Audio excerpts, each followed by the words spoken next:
పంట పొలాలకు అందే సాగునీరుకు అడ్డుకట్ట వేసి అభివృద్ధి పనులను చేపట్టడం సరైన పద్ధతి కాదని బీఆర్ఎస్ నేత తుమ్మల వెంకటరెడ్డి అన్నారు. సాగునీరు లేక రైతులు పంటలు ఎలా పండించుకోవాలని ఆయన ప్రశ్నించారు. సమస్యను పరిష్కరించాలని స్థానిక రైతులతో కలిసి యాదాద్రి భువనగిరి జిల్లా కలెక్టరేట్లోని కలెక్టర్ హనుమంతరావుకు వినతి పత్రం ఇచ్చారు. రైతులకు సాగునీరు అందించేలా చర్యలు చేపట్టాలని, లేని పక్షంలో రైతులతో కలిసి ఉద్యమిస్తామని హెచ్చరించారు.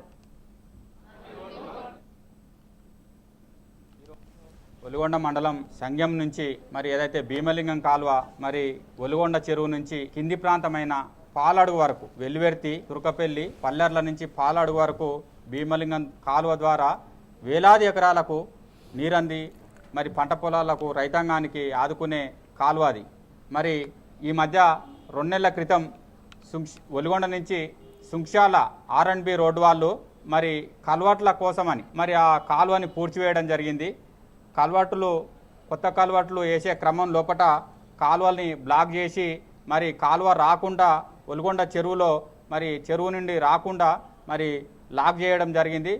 తద్వారా రైతాంగానికి పెద్ద ఎత్తున వ్యవసాయ రంగానికి నీళ్లు లేక రైతులకు చాలా బాధాకరంగా ఉంది.